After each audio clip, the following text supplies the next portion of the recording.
జనవరి 1 నుంచి రైల్వే కొత్త time table విడుదల. కొత్త ఏడాదిలో రైళ్ల రాకపోకల్లో మార్పులు చేర్పులు జరగనున్నాయి. కొత్త టైం టేబుల్ జనవరి 1వ తేదీ నుంచి అమల్లోకి వస్తుందని దక్షిణ మధ్య రైల్వే తెలిపిందన్నమాట. వందే భారత్ ఎక్స్ప్రెస్ సహా మొత్తం 25 రైళ్లు బయలుదేరే వేళలు అయితే మారనున్నాయి. సికింద్రాబాద్ విశాఖపట్నం వందే భారత్ ఎక్స్ప్రెస్ ప్రస్తుతం సికింద్రాబాద్ నుంచి 5 గంటల 5 నిమిషాలకు బయలుదేరుతూ ఉండగా జనవరి 1 నుంచి 5 గంటలకు ప్రయాణం మొదలవుతుంది. సికింద్రాబాద్ సిర్పూర్ కాగజ్నగర్ ఎక్స్ప్రెస్ సికింద్రాబాద్ నుంచి ఉదయం 8 గంటల 20 నిమిషాలకు బయలుదేరి ఇప్పుడు 8:10కి బయలుదేరుతుంది. సికింద్రాబాద్ భద్రాచలం కాకతీయ ఎక్స్ప్రెస్ 5 గంటల 25 నిమిషాలకు బదులుగా 5 గంటలకు సికింద్రాబాద్లో బయలుదేరుతుంది.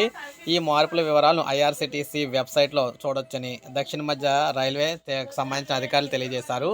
మొత్తంగా 25 రైళ్ళు అయితే కొత్త టైం టేబుల్ అయితే రావడం జరిగింది. టైమ్స్ అయితే మారబోతున్నాయి. అధికారిక వెబ్సైట్ నుంచి మీరైతే చెక్ చేసుకోవచ్చు అని చెప్తున్నారు. సో ఇది మనకి తాజా సమాచారం అనమాట. సో ఇది అప్డేట్. ఒక లైక్ చేయండి, సబ్స్క్రైబ్ చేసుకోండి మన ఛానల్ సబ్స్క్రైబ్